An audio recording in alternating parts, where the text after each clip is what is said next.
To the Delight in the Limelight live stream show. Thanks for coming on or watching the replay. I'm your host, Linda Ugolo, speaking confidence coach and author of the book, Delight in the Limelight. I'm here to help you transform your experience of speaking from dread to loving it instead, whether it's on stage, on camera, in the media, or the meeting room. And if you want help to feel more focused and grounded and prepared, not with what you want to say, but how you want to feel when you speak, you can get a checklist of preparation rituals from me at lindaugolo.com/rituals. And I'll put that in the show notes. So today we're talking about uncovering your freest self-expression that draws your audience to you, how to distinguish what is truly you from other people's influences, and how to shift into a peak experience when you speak. My guest today is Susie deVille. Susie is an award-winning author, founder of the Innovation and Creativity Institute, a coaching firm connecting entrepreneurs and business leaders to their innate capabilities, guiding them to lead from a place of creative confidence. Doesn't that sound intriguing? With her widely innovative methodology, she's known for creating rebels out of entrepreneurs and leaders who gain lighter workloads and higher profits. That also sounds really good to me. Her book is called Buoyant, The Entrepreneur's Guide to Becoming Wildly Successful, Creative, and Free. Welcome, Susie. Thank you so much. I'm delighted to be here. I'm listening to your book now, and it is delicious. Your language is like poetry. The cadence of your voice is like waves on the sea, and I feel like I'm being seduced by your ideas of of giving ourselves over to, you know, the things we love, our creativity, time with ourselves. It's very appealing, and I think it triggers some, my innate way of, as an artist, of being, like, giving me permission, so thank you. Oh, that's music to my ears. That you are my ideal reader for sure. Yep. So thank you, and maybe you'll have some other ideal readers coming on the show today. I want to jump right in to this idea of how to bring forth or bring out your unique self-expression so that you draw your market to you. That idea is so compelling. Yes, well, we need to start first with our cultural training so that we can learn to recognize it and then try to peel it off of ourselves. And that is that we're told over and over again that the way to success and freedom and to winning our market is through more discipline, more productivity, more hard work, and nailing the latest and greatest strategy from online marketers. And nothing could be further from the truth. Now, of course, discipline and hard work and productivity are important, but it should come much later. And that's after we have truly inspired ourselves. And when I say inspire ourselves, I mean it in the way that author Paulo Coelho means it, which is to literally breathe in what it is that brings us alive, things that fill us with passion and beauty and being surrounded by art, being in nature, being with those that we love. That helps us to fill our tank so that there's then a willingness to believe that what we crave is possible for us. And it also helps to separate us from this sort of gnawing imposter syndrome that we all tend to have in various degrees, which is this belief that somehow I'm not good enough, or my work's not good enough, or in the speaker's case, my messaging isn't strong enough, or I haven't articulated it well enough, or I'm not going to be confident when I go on stage. So those things begin to fall away once we really truly fill the tank with inspiration. And there's a way to do that on a daily basis. And I call that the 5 M's. So the first M is morning pages, and that's 3 pages of longhand writing, which is the brainchild of author Julia Cameron, who wrote The Artist's Way. It's our chance to sit down in the morning with a journal and just dump all of the garbage that's in our brain out onto the page, which helps us to get a lot more peaceful, calm, and bandwidth back. The next M is movement, and that can be a 10-minute walk in fresh air. Doesn't have to be what we tend to think it has to be, which is this, hour or two doing hard cardio. It can be just a peaceful short walk to recenter ourselves. And the third is meditation. That again can be just a few minutes seated quietly and breathing. Before we went on, you encouraged us to have a few minutes of breathing, which is more than enough to reset our central nervous system. And the fourth is moments of inspired learning. And that can be a very simple reading of an inspirational quote or a page out of a book that we love, or it could be listening to poetry for just a minute or two. And the last is the one that everyone fights me on, and that's making something. And we can employ very simple tools, and I'm going to show you some techniques today on how to incorporate into your journaling practice a way to create every single morning that only takes just a few minutes and can just profoundly transform how we feel. But more importantly, what it does is bring us back home to ourselves, our true selves, so that when we are seeking to land that messaging, we are rooted into fully an alignment with ourselves, which is resonant to those we most want to reach. Wow. I love how you articulated that just now. It's so gorgeous, and some things came to my mind. The first thing was when you're talking about, the role of creativity, and I don't know why, but I thought of Bali. I thought of how Mm. I know Bali has changed in recent decades because of all the tourism, but just the magnetism that that island has and the culture has, and how much attention they put into their spirituality, to their creativity, their life is infused with it. And it's not like they are seeking to go out anyone where no, people are just like drawn to them. So that just came to my mind. Well, it's a beautiful example of how when you change your habits and rituals, and of course, their culture is completely steeped in this belief, Mhm. and ours is not. But we Yeah. can create our own islands, our own Bali within our own bodies and within our own households. And Mhm. it is not something that requires a tremendous amount of time or quote unquote talent. It Mhm. is simply the willingness to believe that this opportunity to play and to reconnect has powerful powers of transformation. Yeah, yeah. I also love that you say it goes first. Like the hustle and the systems and the productivity is great, but this is foundational.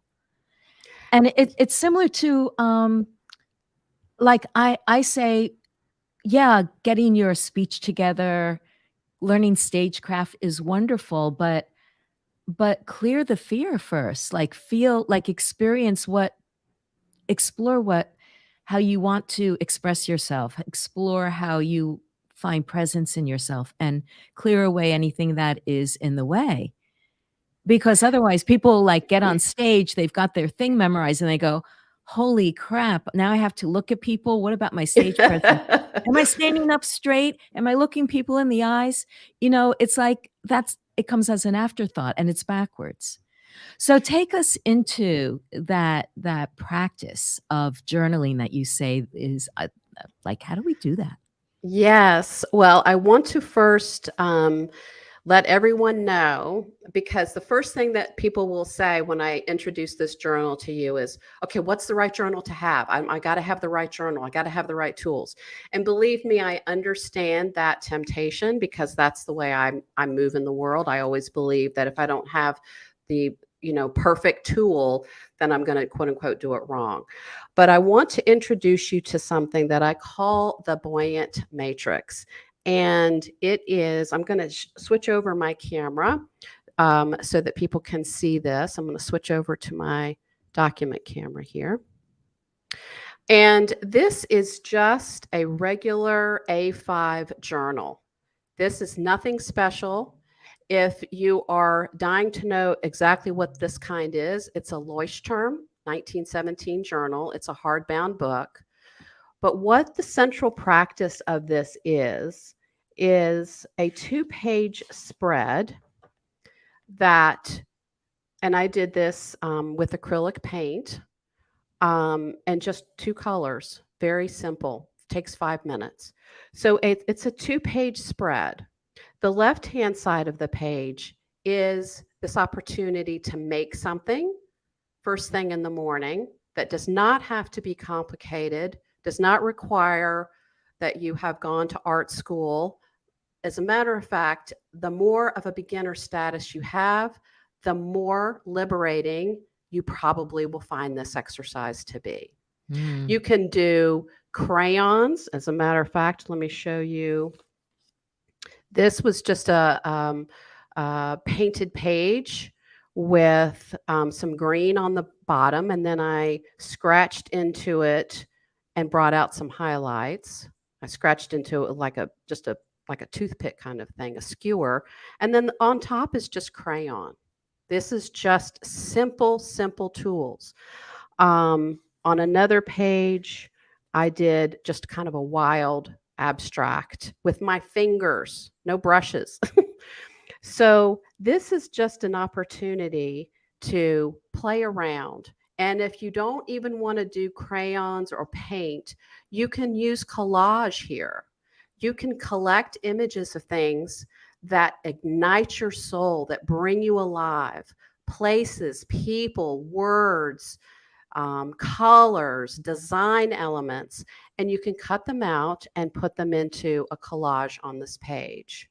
Or you can cut out inspirational quotes, or you can do a mind map here. So just anything that you can want to do, you can doodle, just anything that's moving your hands. That's what's key. That's what connects you to your creativity back channels and puts you into this state that almost when you cross over this threshold, it's just like this strange shiver that goes through your body. And it's your signal that you have surrendered into the task and that you are now connected on a whole new level. Now, over here, this is the strategic piece. So this is the kind of quote unquote left brain, logical linear part of the puzzle. This is the right brain, creativity center, holistic thinking part of the puzzle. And together, it's a whole brain approach. So on a piece of paper, folks can write down the elements that go on this side of the paper. The first are the 3 things that you want to accomplish during the day. Now, if folks have to-do lists that look like mine, my to-do lists are, pages long and end up in just nothing but frustration. So I have devised a system where I force myself to just put 3 things down, and then I identify what my lead domino is for the day. What's the one thing that I absolutely have to get done that will push me forward into doing the other 2 items on my list? So simple. Now, can I ask you, if you were preparing a talk or a presentation, how would you adapt this for that? Yes. So that is a mind map. Let me take you back to my document camera. Now, if you can't read this, I will read these bubbles out loud to you. The first bubble is, what brings me alive? And that can be, you can just take some notes very quickly and think about the things that fill you with a sense of freedom and power and confidence and calm, and jot those things down. Next, to whom do I want to be a hero or a heroine? And that's bringing your people right up front and center in case somehow you have lost your way with your messaging into whom you most want to reach. Next is, what do they most need to hear from me? And this strips away, again, the way that the mind can overthink things, overcomplicate things. If we just stick to this framework, the most salient things will pop up to the surface. Next is, what is it that I really want to say? And this seems so simple and so obvious, but I will tell you, I kept this on a sticky note when I was writing my book. And every single time I started to feel as if I were going off track or heading into territory that just did not feel like it was clear or resonant, I came back to this and I'm like, okay, what is it that I really want to say here? Yep. And the final is, what is seeking to be done through me?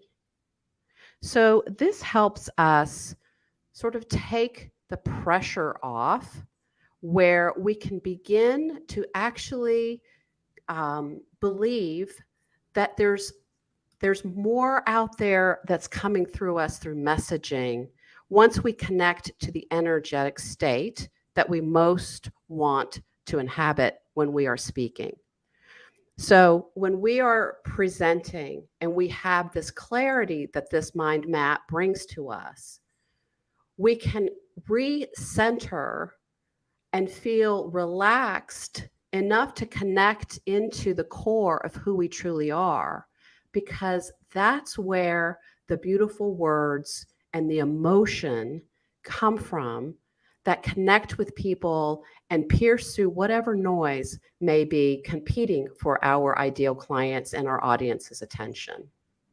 Yeah. So we have this way of like bringing to the surface our ideas in this creative journaling fashion. What how does that tie into it pulling your audience towards you? One of the things that I think mystifies most entrepreneurs and authors and speakers is, why is my messaging not landing? And that is because if we're not connected to us, if we're not hearing us, no one else can hear us.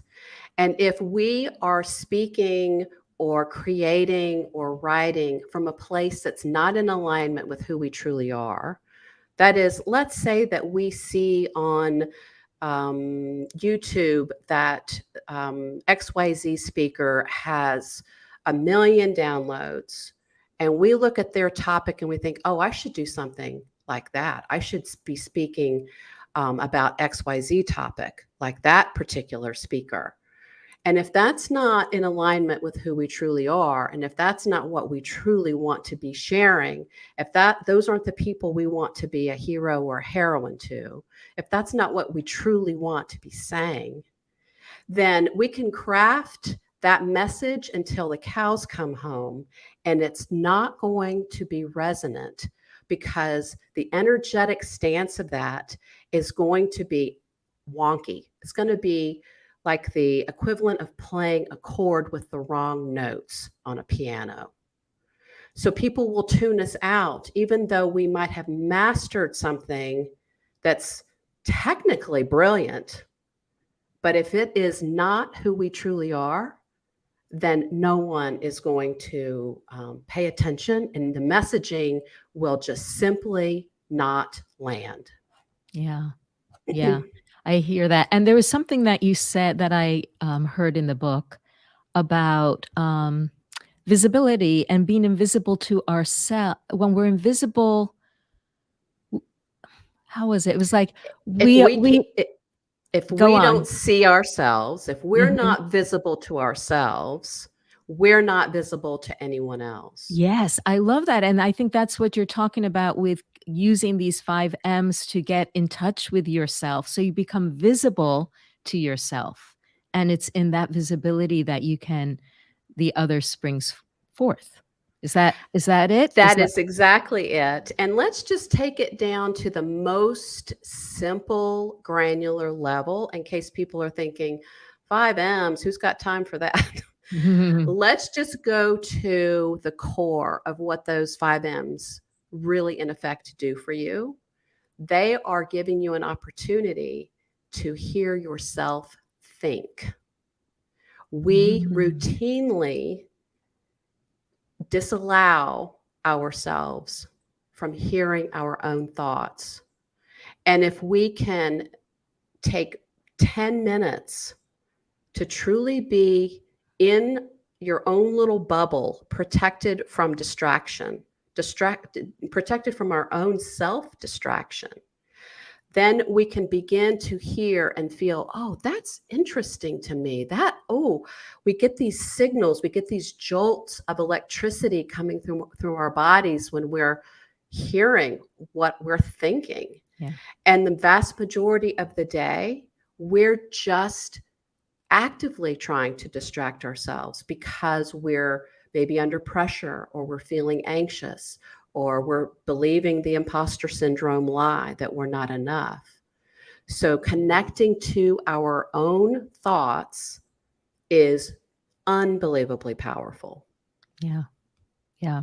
Well, I know for myself that um, I took Susie's sketchbook entrepreneur class last summer, which was wildly fun, and I highly recommend it. I have found, myself, even though I haven't kept up fully with a lot of those tools, I find that I've been building up some new ways that I want to be visible out in the world. And I haven't put it out quite yet. Well, I mean, doing this live stream is one way, but there I have some other ways that are more of my in process creative self that I wanna put out because I want to invite people in to be in process with me. So that's something that I've been percolating, and that's been very exciting um, to notice. I think some of my community knows that I've been very involved on TikTok for a while and grew a big audience there, and then I pretty much stopped posting, hardly at all over the last half year, and when I asked myself, "What is this about?" Other than being focused on creating the podcast and the live show and all of these other things, I realized I wanna show up in a new way, Mm. with a new kind of way of expressing myself, because that's part of my journey. We're all on a journey to come home to ourselves and to discover what that is. And it's hard when we've had, as you say, all these uh, influences from society and our family and programming and school and all these things to even know what is it to be fully myself. So it takes time to peel those layers away and discover what that is, but it's very joyful. It's very joyful. It is truly some of the most powerful, delicious, expansive work that we can do. And we initially resist it because we believe that if the thing that we've made isn't quote unquote good by our own judgment or the judgment of others, then it has no point, it has no relevance.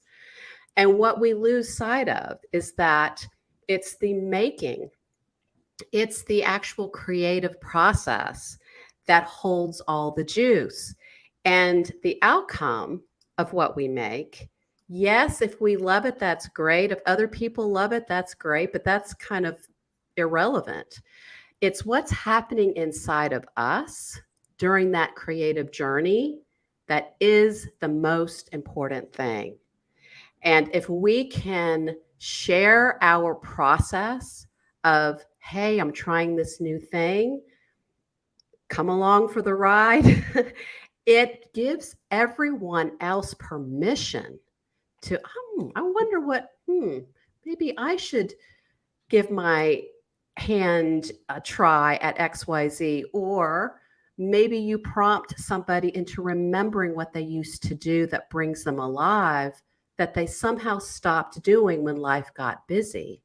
And it encourages them to maybe take up singing again, or get back into drama, or start playing around with paint, or get into the kitchen and try new recipes.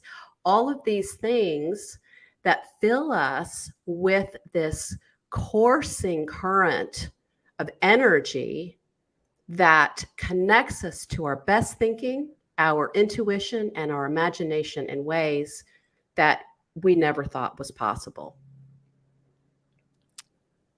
I mean, it's kind of like, why isn't art taught in every school the way you do it? You know, what a different society we would be. There's so many things that if we just did it, with a different intention, could really bring us to our fullest capabilities, much without so much trauma and drama.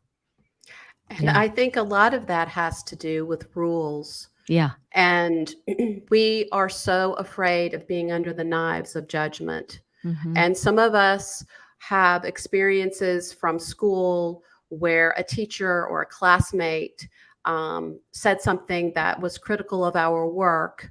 Maybe that was our creative effort that someone said was not any good, or it should be more of this, or somebody made fun of it. And zing, that barb goes in and stays with us for the rest of our lives, unless we are cognizant of the fact that, okay, we have had this art shaming incident, and we can now choose to remove that scar and do the work that calls to our hearts and fills us with a powerful sense of play and adventure, Yeah. instead of, oh my gosh, am I doing it right or not? Yeah, yeah, and I am totally on the same stage with you as that, and my last 3 podcasts for the Delight in the Limelight podcast has been about the rules of school and other traumas that we have in our educational system. Even when we think that we had a great experience, there are inadvertent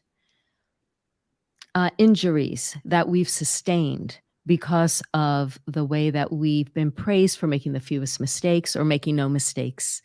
And this striving, thinking that we are the best when we are perfect, and just how that messes us up.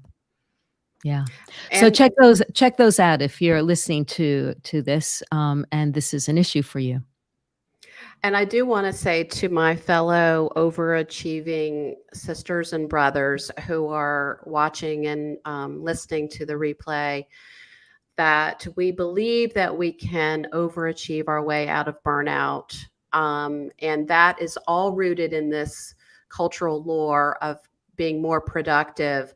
But it's also rooted in this sense that somehow we're not good enough because of perhaps a very critical experience that we had growing up.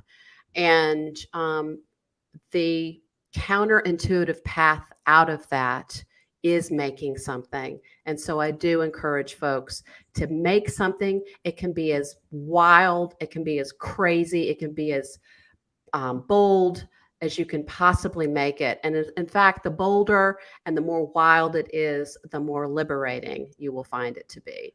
I love that. I love that. I right now in the next 3 weeks, my podcast is about healing, and I say the best healing is creative. And I have my tools that I use, but I'm going to put in the link to this live stream so that people can also see how they can use art and making things. That's brilliant. Because I think we all can create our own healing rituals. Because we're meaning making, and creativity has a way of entering our souls in a way that I think intellect does not. And we are brilliant. We love our strategic, linear, logical minds, right? We lean into Absolutely. those all the time. Yep, yep. However, most of us are heavily skewed in that direction only. It is it is where we're very comfortable. It's where we're very confident. But if we can allow ourselves some time to experience the unknown, to experience the uncertainty of not knowing how something is going to turn out and not care how it turns out, it unlocks vast channels of possibility in our brain and starts firing and wiring things together that maybe haven't been wired and fired together our whole lives, maybe since we were, young children.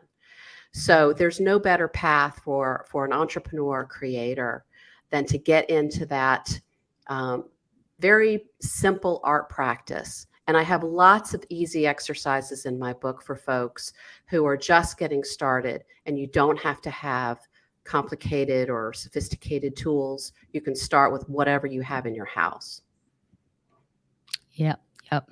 So we have a question here Mhm. from Judith that said, she says, I love all that's being discussed. And now that I feel visible, I can easily see how integrating the 5 M's into my life can lead to the powerful result this discussion suggests. But it took me decades to get to the visibility state. Is it the belief here that visibility can be achieved more simply through practice of the M's? She says the 3 M's. There are five. It's uh, morning pages, movement, making something, meditation, and Moments of inspired learning. moments of inspired learning. Mhm. So, is it the belief here that visibility can be achieved more simply? Yes, because it's one way. It's not the only way. But in order for us to really feel empowered and centered and strong when we are speaking, we need to feel this enlivened, connected, and for a lack of a better word, buoyant state, so that when we are communicating what we hold most dear, what we're desperate for our audience to learn and understand, that level of visibility comes from having a very full tank of willingness that is fueled through inspiration. And it's that wheel of inspired action leading to creating and making something that takes us to a place of self trust and agency, this place of knowing that you have this power over yourself, and you just feel this great sense of confidence and flow and ease when you are sharing your message, whether it's in front of 10 people or 10,000 people.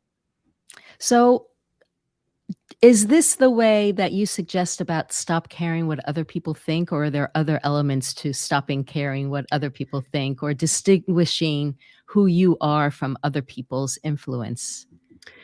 So the first thing that I'd like to say about sort of peeling off the expectations of other people really begins in this sort of idea that duty and obligation run the show, and that play is somehow for children or people who are retired or people who have lots of time to kill.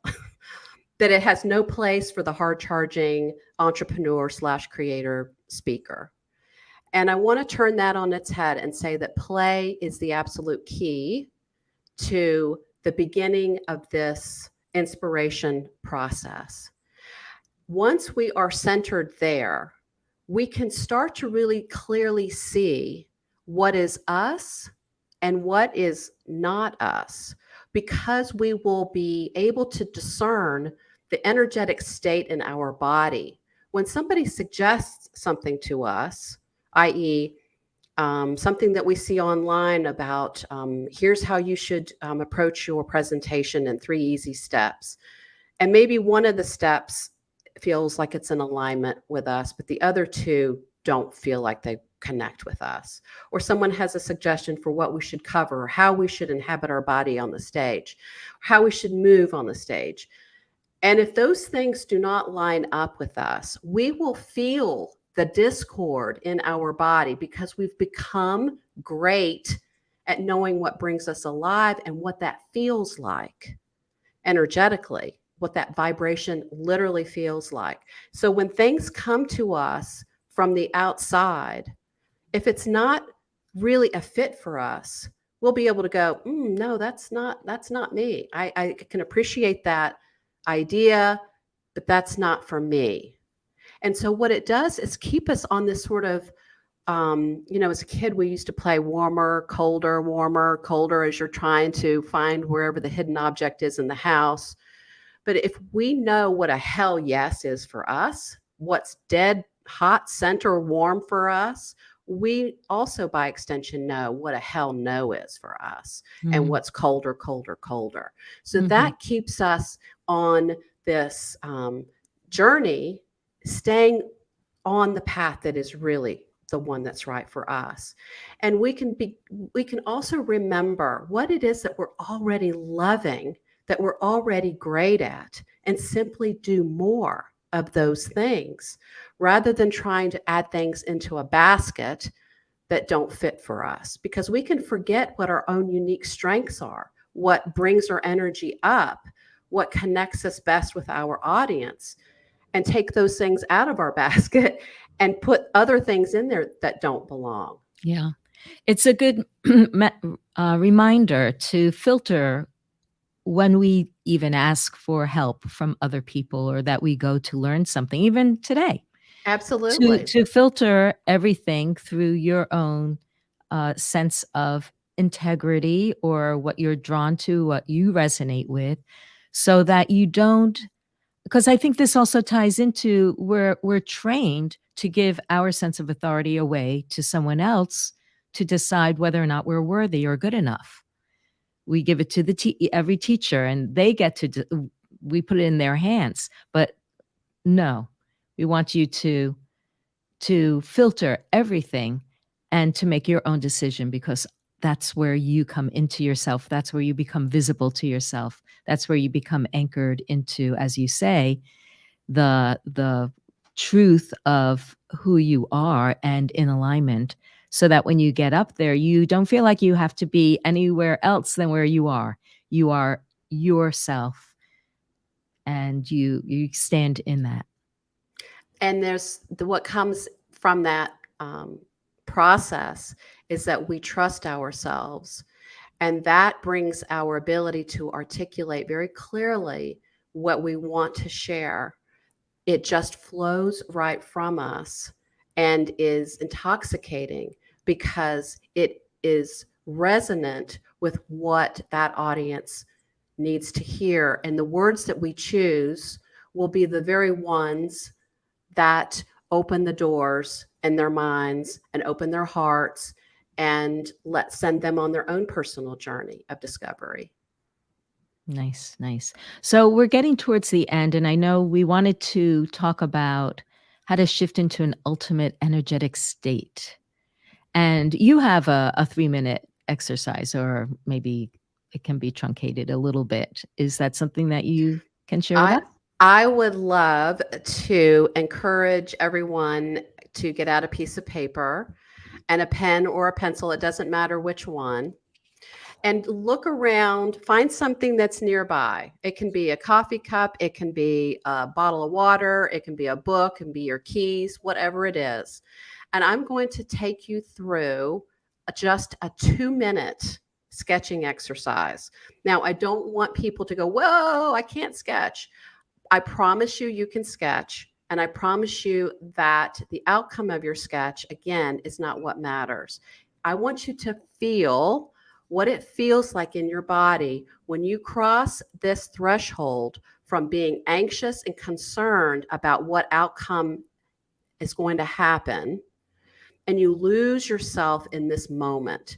And generally speaking, it happens at about the 60-second or 90-second mark, and you will all of a sudden surrender. That feeling is what I want you to lock onto, because it works for any challenge that we have.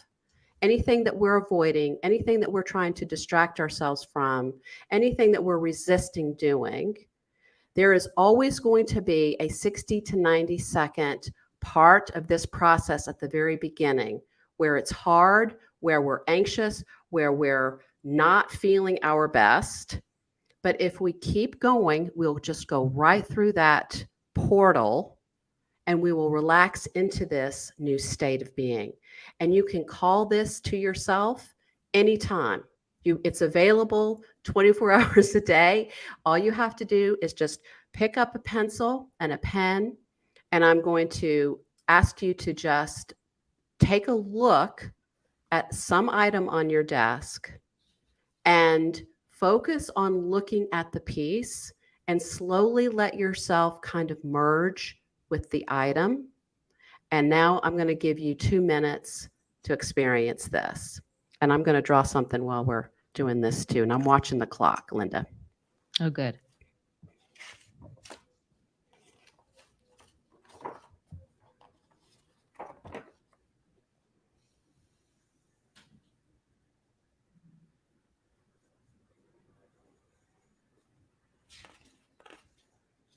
And just notice your body starting to soften, starting to let go of being fixated on outcomes.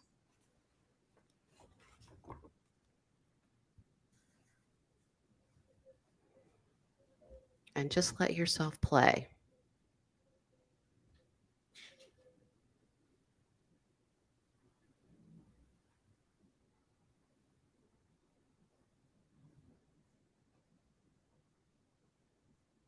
And we have 1 more minute.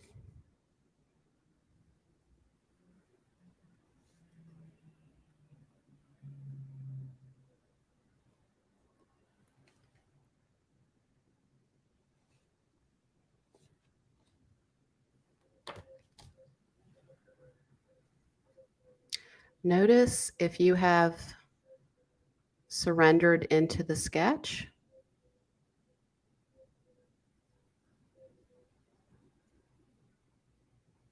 And notice how that feels.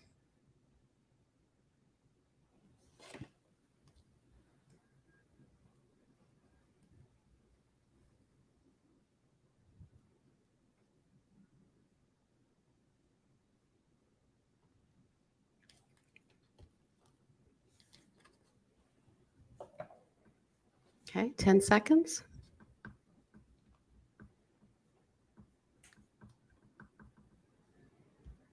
And if you've only drawn one side of something, it doesn't matter. It doesn't have to be quote unquote finished. Okay, time is up. Now, the first thing that we do is we look at what we have drawn and we start to do the old habitual thinking. Do I like it? And is it any good? And I would love for you to completely release both of those questions and just remember what it felt like in your body for those 30 to 60 seconds when you absolutely lost yourself in this moment of making something. And then understand that this state of tolerating the unknown builds your musculature for tolerating uncertainty in every single aspect of your life.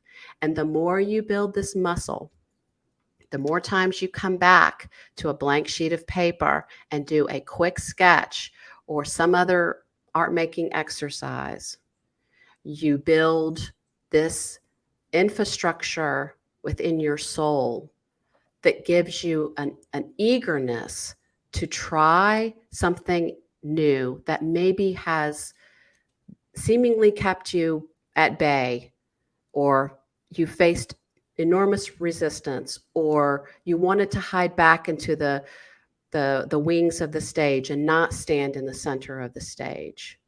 This, every time at bat, every time you face this chance to build this muscle, it will pay dividends. It's not only fun while you're doing it, but you will notice it has this lingering effect. And I'd be interested to know throughout the day today, if you did this exercise, what did you have an unusual or surprising amount of bravery that happened as a result? What did you notice? What clarity came? What sense of calm? What kind of sense of power and a sense of trusting yourself that happened as a result of this 2-minute exercise? And it's available to you anytime you want. You can refill your tank. That's great. That's great. I love that. And for everyone, you can learn more about Susie's process in her book. You can get that at innovationandcreativityinstitute.com/book. And also check out the other things she's up to on her webpage. I just want to share that I love those questions. Do I like it? Is it any good? And to let go of that. And if what happened to me is I asked the question, what can I love about this? And what can I appreciate about myself from doing it? And I felt like it also shifted how I looked at what I did and how I felt in myself. Yeah. Susie, this has been great. We need to close this now, but I know we could go on for another hour or two or a couple of days, and maybe we will sometime. So, any last words that you want people to know? Well, one other question that you can ask yourself when you are working on your speech or working on making something, and that is, what do I want people to feel as a result of my speech? What is it that I want people to feel when they look at what I have created? Or what is it that I want to feel while I'm in the process of making? And those keep us focused on the desired and energetic state that we want for ourselves, as well as we want for those who we are so um, um, desperate to reach. Wonderful. Wonderful. Well, thank you so, so much for coming on. This was rich. I love listening to you speak. It is, again, it's so evocative, just like Thank the writing you. in your book, and it's a total joy. Thank you so So much. thank you everyone for coming on today. If you like what you heard today, let us know in the comments what really spoke to you. If you tried out any of these exercises with Susie, let us know what that was like for you, or as she said, what come back later in the day and let us know if it changed anything. I also want to encourage you to get the free speaker preparation checklist for helping you feel more. Let me see where that is. You can get at lindaugelo.com/rituals to help you feel more grounded, focused, and free to express yourself. I'll go so far as to say that because it includes a lot of similar ideas as what Susie was talking about to us today. And really, what we are here for is to help you to feel confident in expressing yourself and putting yourself out there and having the best time that you can. So, 2 more days. On Wednesday, I'm going to be interviewing Howard Glasser, who's the author of The Nurtured Heart Approach. We're going to be speaking about how to raise kids so that they feel comfortable to freely express themselves and what goes into that, and how to bring out their inner wealth and their greatness and yours as well as a speaker. So I think it'll be a great follow-up, and I hope that you will join us. Until then, wishing you delight in the limelight.